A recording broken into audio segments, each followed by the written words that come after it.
Assalamualaikum warahmatullahi wabarakatuh. Alhamdulillah wa syukru ala ni'amillah amma ba'du.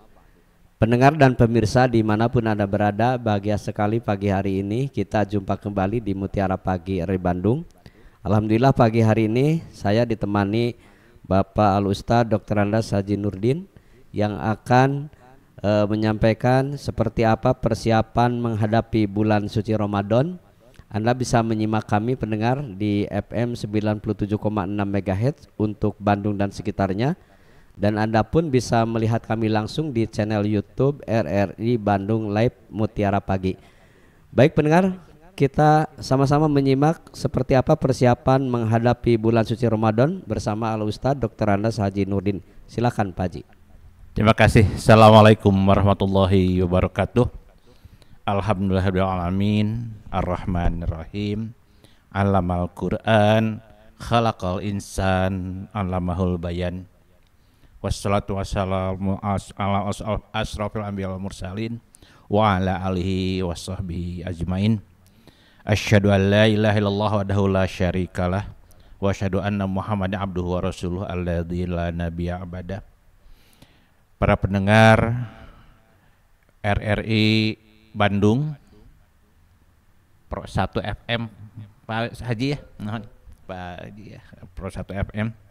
Alhamdulillah tidak terasa mungkin tinggal menghitung hari kalau menurut lagu ya menghadapi bulan Ramadan ini. Hanya yang pasti puasa itu pasti tanggal 1 Pak, Ramadan gitu ya. Hanya entah hari apa gitu jatuhnya setelah Ramadan itu. Nah ini mungkin kita ngobrol aja Pak Haji ya, Iya, ini betul. untuk menghadapi bulan suci Ramadan itu bahwa persiapan-persiapan apa aja yang akan kita persiapkan untuk menghadapi bulan suci Ramadan ini. Karena kalau kita perhatikan pada umumnya kita ini menghadapi Ramadan ini mungkin sikap kita ada tiga sikap mungkin ya. Iya, betul. Yang pertama mungkin yang biasa-biasa saja, acuh-acuh saja gitu ya. Iya. Sabodo gitulah. Emangnya gua pikirin mau datang mau tidak Ramadan gitu ya. Dan Jadi betul Pak Haji. Jadi dalam rangka persiapan Ramadan itu banyak orang yang sibuk dengan betul-betul persiapannya menghadapi Ramadan.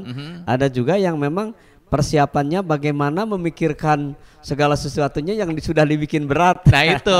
Jadi pertama mungkin ada yang masa bodoh. Iya. Yang kedua mungkin yang menganggap berat. Betul. Yang ketiga mungkin ini yang yang betul-betul mempersiapkan menghadapi bulan Ramadan ini. Jadi kalau yang pertama tadi adanya Ramadan dengan tidak adanya Ramadan sama saja gitu ya. Ada yang begitu. Nah, ada juga yang menganggapnya berat. Iya. Menganggapnya berat. Aduh, menghadapi Ramadan ini pasti harga naik ya. 30.000 sekilo gitu ya. Kemudian mesti bangun sahur gitu ya. Wah, meningkatkan ibadah gitu ya. Jadi sudah dianggap berat gitu oleh dirinya itu. Jadi ya menghadapi orang-orang semacam ini mungkin mereka menganggapnya bahwa Ramadan itu suatu beban. Iya. Tapi ada juga yang menganggap Ramadan itu adalah suatu anugerah. Nah ini mungkin yang mudah-mudahan kita tergolong pada yang ketiga ini. Amin. Ya, mudah-mudahan bahwa karena bulan Ramadan itu bulan yang istimewa, yang disebut juga dengan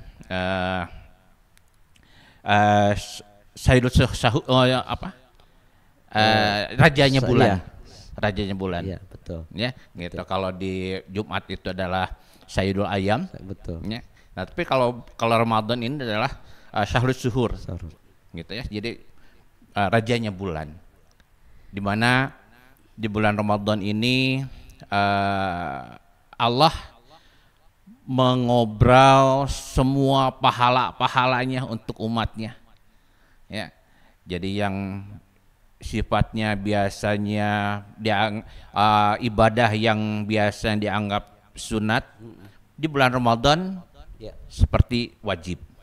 Nah, dalam rangka persiapan-persiapan yang mungkin kita ingin persiapan Ramadan itu betul-betul man shoma ramadana imanan wahtisaban ya. Harapannya ghufirallahu ma taqaddama bidzambi.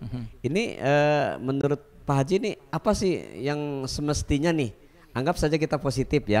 Karena kita akan menghadapi bulan yang sangat mulia, bulan agung, rajanya bulan, dan Allah begitu melipatkan semua kebaikan menjadi berlipat ganda. Nih, subhanallah.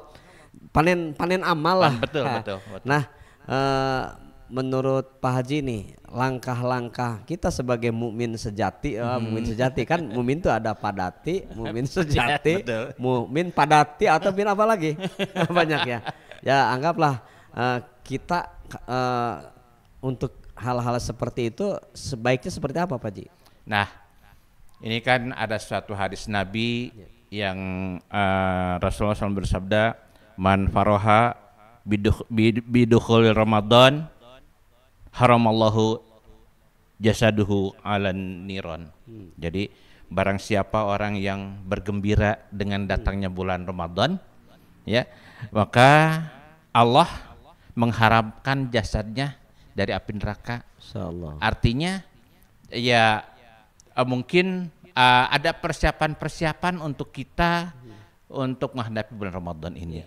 Baik persiapan fisik, mental untuk menghadapinya, amal-amalannya juga, ya. Kemudian juga materinya. Karena di bulan Ramadan ini kita luruskan niat kita untuk menimba amal. Betul. Menimba amal yang Allah janjikan seperti yang tadi Pak Haji katakan, man shoma ramadhana imanan wahtisaban ghufira lahu ma taqaddama min dzambi. Kemudian di dalam surat Al-Baqarah juga ini yang sangat populer di bulan Ramadan ini, Al-Baqarah ayat 183. Ya ayyuhallazina amanu kutiba alaikumusiyam kama kutiba alal ladzina min qablikum la'allakum tattaqun. La'allakum tattaqun itu ada suatu goalnya, satu goalnya untuk mencapai keberhasilan di bulan Ramadan. Ya, karena pastilah setiap orang muslim ya, sama muslim kan belum tentu takwa. Oleh karena itu di sini Allah menyerunya ya ayyuhalladzina amanu, orang yang beriman. Jadi menyerunya kepada orang yang beriman. Nah, orang beriman yang akan menghadapi bulan Ramadan ini pasti ingin menggapai tujuan akhir tadi. La'alakum tatakun, itu memerlukan suatu proses. Nah, prosesnya ini yang mungkin perlu kita jalani, perlu kita perhatikan.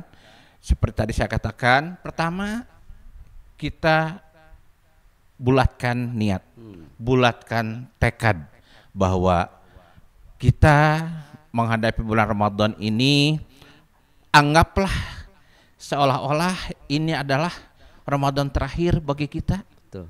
Ya, kita akan tidak akan bertemu lagi dengan Ramadan di tahun yang akan datang. Ya. Karena itu persiapannya ini ada persiapan internal, artinya persiapan dari diri kita sendiri. Ya. Ada persiapan eksternal. Kita berusaha mempersiapkan diri dari hal-hal yang berada di luar diri kita. Nah, tadi seperti saya katakan, persiapan internal yaitu dengan niat, kemudian juga fisik kita fisik juga harus dipersiapkan. Kemudian juga materi kita juga harus persiapkan. Ya. Karena di bulan Ramadan ini ada satu hal yang harus kita perhatikan. Di akhir Ramadan kita harus mengeluarkan zakat fitrah. Berarti kan kita harus mempersiapkan materi. Gitu. Dan ini memang di Ramadan ini mungkin sebagian orang menganggap ini menjadi beban Pak Haji. Karena pertama dalam satu keluarga menu makanan sahur itu si bungsu itu kohoyongna beda, si cikal beda, bapaknya beda. Betul. Nah akhirnya seorang ibu sampai menyampaikan ini menu makanan yang begitu banyak sementara uang dari bapak nate anger cenah. Tapi sebenarnya tuh tadi yang disampaikan sama Pak Haji sangat menarik pendengar dan pemirsa, bahwa yang pertama tuh siapkan dulu mental dan keimanan ya. Nah karena memang ketika kita walaupun apa saja yang dimakan menurut ukuran kita itu menunya cukup 4 sehat 5 sempurna, bergizi, tetapi tidak ditanamkan niat, betul-betul niat kita akan beribadah kepada Allah melalui puasa, itu tidak akan kuat. Anger lulus. Nah, itu memang luar biasa ya. Betul. Nah, jadi memang harus pandai-pandainya apalagi seorang ibu rumah tangga ya yang mengatur keuangan sebagai bendaharanya di rumah. Betul. Ya, mengatur untuk asupan gizi bagi suaminya, bagi anak-anaknya, bagi anggota keluarga yang lainnya gitu ya. Nah itu mungkin dalam pengaturan uang belanja juga mungkin harus pandai-pandainya mengaturnya. Gitu. Tapi ada hal lain yang memang harus menjadi catatan nih Pak Ji ya. Kita juga ketika saat akan masuk waktu buka puasa sebelumnya itu semuanya sudah disiapkan. Jadi wah pokoknya makanan apalagi yang namanya lain dari yang lain pokoknya bulan puasa maupun baik yang enak maupun yang tidak enak kayaknya mau habis dimakan. Tapi setelah maghrib itu artinya kita dengan air putih dan satu biji korma saja sudah merasa sudah cukup. Kenyang, betul. Ini kan menjadi isyarat bahwa ternyata nafsu itu seperti itu. Betul. Bisa dirasakan di saat kita saum kan. Jadi kayaknya melihat air mentahnya kayak Sprite, kayak air kelapa. Nah ini luar biasa pendengar dan pemirsa. Iya betul. Jadi ini kali kelompoknya juga bangkuang Pak. Betul. Selain persiapan fisik, mental, keimanan, materi, adakah persiapan lain Pak Ji? Iya. Terutama ini bulan Ramadan itu adalah bulan disebut juga dengan bulan pendidikan, bulan untuk berlatih, training, ya, training mengolah atau mengendalikan hawa nafsu, ya betul. Sehingga Nabi SAW pernah bersabda, raja'na min jihadul asgor ila jihadil akbar. Ketika Nabi pulang dari perang Badar, ya, beliau bersabda, kita baru saja pulang dari jihad kecil menuju jihad yang lebih besar. Karena kebetulan perang Badar itu terjadinya di bulan Ramadan. Sehingga para sahabat bertanya, ya Rasulullah, jihad apa lagi yang akan kita hadapi? Perang Badar saja sudah begitu beratnya, sehingga waktu itu gigi Nabi sampai patah kena tombak, gitu. Ya.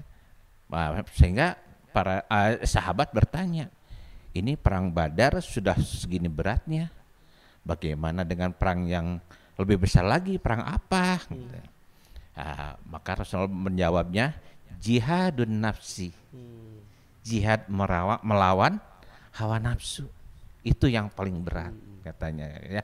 Apalagi di bulan puasa ini kita mengendalikan hawa nafsu seperti yang tadi katakan, makanan ya, segala daya-ayakeun gitu ya. Nah itu kan kalau menurut hawa nafsu kan di siang hari segala sesuatunya itu indah. Betul. Segala sesuatunya tuh enak. Betul. Gitu ya. Tapi pas setelah buka dengan seteguk air dan sebiji korma pun itu sudah cukup. Gitu. Iya. Masya Allah pendengar dan pemirsa, terima kasih Anda masih bersama kami di obrolan Ramadan, persiapan menghadapi bulan Ramadan bersama Al-Ustaz Dr. Andes Haji Nurdin. Ini luar biasa, ternyata pendengar salah satu yang mungkin Anda bisa menangkap atau mencatatnya, bahwa Tarbiyatul Ramadan itu betul-betul satu pendidikan Ramadan yang harus kita tidak boleh dilewatkan, karena memang misalnya saja ketika banyak di lingkungan kita ya Pak Ji. Jadi banyak anak kecil yang usianya 5, 6 atau malah 9 tahun dia bisa melalui 1 bulan penuh puasa. Betul. Namun di sini pun pendengar dan pemirsa itu juga kita harus tetap kontrol, walaupun jangan seolah-olah dipaksakan, karena anak usia dini seperti itu tidak wajib untuk berpuasa. Betul. Tapi seandainya kita ingin menjadikan anak itu melalui Tarbiyatul Ramadan, berlatih untuk saum, silahkan bertahap ya Pak Ji ya. Bertahap, nggak apa-apa. Pertama dia mampu sampai jam 9, naik jam 10, jam 11 sampai berikutnya. Nah itu pun harus diperhatikan. Ketika anak lelah, jangan sampai dipaksakan, malah dimarah, malah diancam. Ayo, kalau nanti mau dipasang baju lebaran, mau menang THR, senanya, ayo gitu. Tapi ya akhirnya kan menjadi salah juga. Jadi yang dimaksud oleh Pak Haji Nurdin pendengar, bahwa Tarbiyatul Ramadan itu betul-betul kita mendidik keluarga kita, anak kita, cucu kita, lingkungan kita. Jangan sampai bahwa nuansa Ramadan itu dilewatkan begitu saja. Betul. Luar biasa kalau tadi Pak Haji menyampaikan Nabi menyatakan ini perang kecil, padahal perang Badar. Badar, betul. Luar biasa. Nah itu baru yang saya ungkapkan itu adalah faktor internal dari diri kita sendiri. Kemudian yang perlu perhatikan juga adalah faktor eksternalnya. Karena faktor eksternal ini sangat mempengaruhi juga terhadap kehusuan atau keabsahan, kesahihan dalam menjalani puasa. Ya. Apa saja faktor eksternalnya? Kita harus memperhatikan lingkungan kita, pergaulan kita, dengan siapa kita bergaul. Jangan sampai kita bergaul dengan orang yang salah sehingga membatalkan puasa kita atau mengurangi pahala puasa kita. Ya, kita menganggap bahwa orang tersebut sebagai sebagai toksik lah ya, sebagai racun untuk mengurangi pahala kita.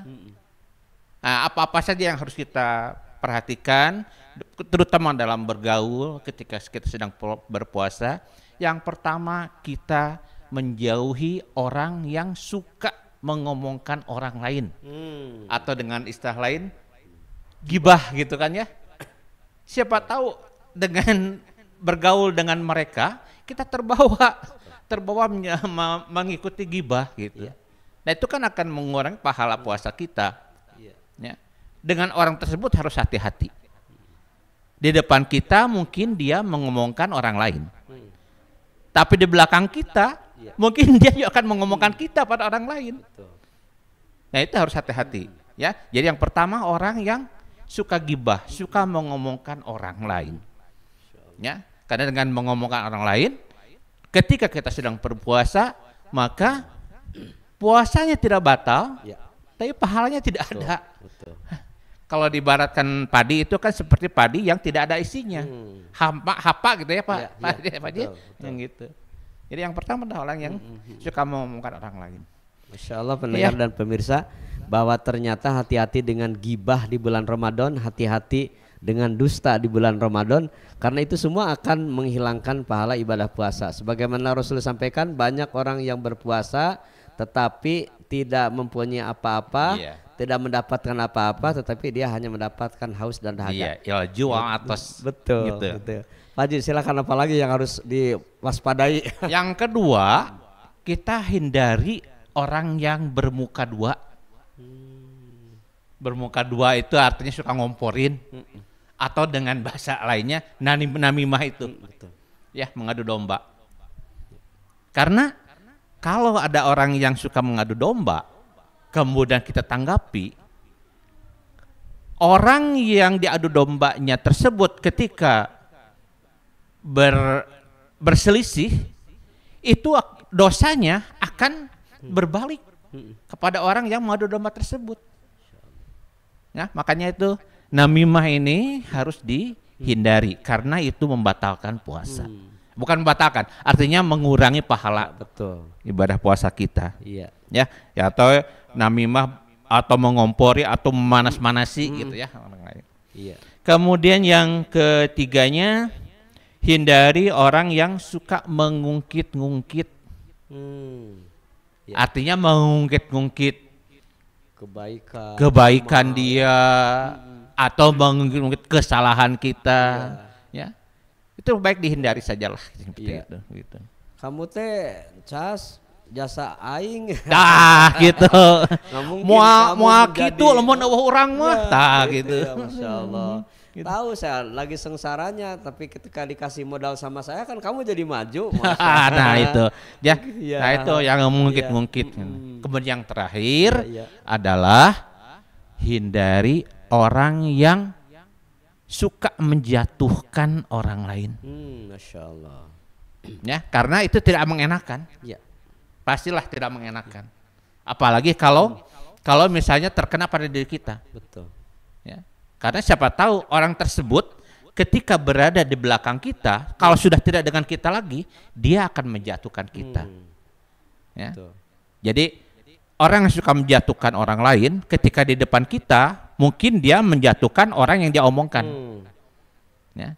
Tapi ketika sudah tidak dengan kita, ya, nah itu harus hati-hati. Ya. Pasti kita akan dijatuhkan juga oleh mereka. Masya Allah, luar biasa. Pendengar dan pemirsa, terima kasih Anda masih bersama kami di obrolan persiapan menghadapi bulan suci Ramadan. Mungkin bisa jadi Anda saat ini sudah mempersiapkan mental, mempersiapkan ilmu, mempersiapkan waktu yang betul-betul ini semuanya dipersiapkan. Tapi kita sangat menarik apa yang disampaikan Pak Ustadz Haji Nurdin yang barusan. Hati-hati nanti jangan salah bergaul di bulan Ramadan. Bukan berarti dibatasi, kita gaul dengan siapapun boleh. Tapi banyak orang yang tabiatnya itu memang kuat gibah.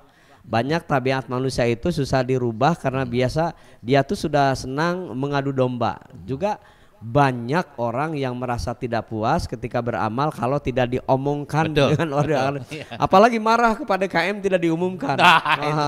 Dia nyumbang paling besar tapi tidak ada catatan di laporan, marah. Betul. Saya pernah mengalami seperti itu. Wah, dimarahin, saya dituntut itu ya. Tapi Masya Allah, mudah-mudahan Ramadan ini mendewasakan diri kita. Jadi setiap tahunnya itu harus bertambah ya Pak Ji ya. Tambah, kalau tahun kemarin kita tamat 1 kali tamatan Quran, ya sekarang kita udah ngajam, wah mau 3 kali lah. Betul. Gitu. Makanya tadi kan disebutkan anggaplah Ramadan ini adalah Ramadan terakhir buat kita. Betul. Tidak akan bertemu dengan Ramadan, maka akan bersungguh-sungguh dalam ibadahnya. Ya seperti hadis Nabi juga mengatakan, berbuatlah untuk akhirat itu seolah-olah kita akan mati besok. Ya, sehingga kita akan bersungguh-sungguh. Tapi kalau kita beramal untuk dunia, seolah-olah kita akan hidup selamanya. Karena katain suabadan. Betul. Gitu. Pak Haji ngobrol-ngobrol nih, boleh nggak? Saya ingin tahu nih Pak Haji masih tetap semangat dalam berdakwah. Usia Pak Haji saat ini berapa? Usia mah baru 26. Masya Allah, dibalik ya. Wow, subhanallah. Ini 76 tahun masih semangat berdakwah, masih semangat beribadah, makin mantap. Alhamdulillah. Kiat-kiat bagi pendengar dan pemirsa, tentu saja banyak yang usia lanjut tapi tidak bisa beraktivitas, malah tidak mampu lagi berpuasa di usia seperti itu, seperti Pak Haji. Nih, berbagi dengan pendengar dan pemirsa Pak Haji supaya meningkat kualitas ibadah puasa sebagai sesama usia lanjut. Seperti manula, apa Pak Haji? Ya, manula ya. Seperti apa Pak Haji? Ya, yang pertama mungkin disiplin ya. Disiplin, kita terbiasa dengan bangun subuh, bangun pagi. Dibiasakan itu bangun itu jam 3 gitulah. langsung kita mandi, kemudian kalau hal itu sudah terbiasa, tidak usah pakai lagi jam beker ya, timer gitu untuk dibangunkan, tapi sudah jadi habit, gitu ya. Nah, kemudian jangan lupa olahraga. Untuk usia kita olahraga jalan pun sudah cukup lah, gitu. Ya, tidak usah mengejar prestasi, tapi mengejar kesehatan saja. Jaga kesehatan, jaga makanan, dan juga ibadahnya. Ya, oleh karena itu di bulan puasa ini ada suatu doa yang selalu dibacakan oleh Nabi, Allahumma salimna li Ramadan wasallim Ramadana lana wasalim hu minna mutaqabbalan. Ya, ketika di bulan Ramadan ini doa itu didawamkan terus, didawamkan terus supaya kita sampai nanti bisa menyelesaikan Ramadan itu. Baik. Sehingga gelar la'alakum tatakun itu bisa Masya Allah. Gitu. Baik Pak Haji, terima kasih kebersamaannya di Pro 1 RRI Bandung. Mudah-mudahan Pak Haji selalu sehat, tetap semangat untuk berdakwah, berbagi dengan pendengar dan pemirsa. Lebih-lebih tipnya itu luar biasa. Pendengar dan pemirsa, sampai di sini jumpa kita di Mutiara Pagi RRI Bandung pagi hari ini. Kami bersama Al Ustaz Dr. Andes Haji Nurdin. Luar biasa dari apa yang disampaikan. Mudah-mudahan Anda bisa menyimak, mencatat, mempraktekkan. Tidak ada yang lebih baik dari yang berbicara dan yang mendengarkan. Yang lebih baik di sisi Allah yang mengamalkan. Betul. Mewakili kerabat kerja yang bertugas, saya Tasmita Solihin pamit undur diri. Subhanakallahumma bihamdika asyhadu an la ilaha illa anta astaghfiruka wa atubu ilaik. Wassalamualaikum warahmatullahi wabarakatuh.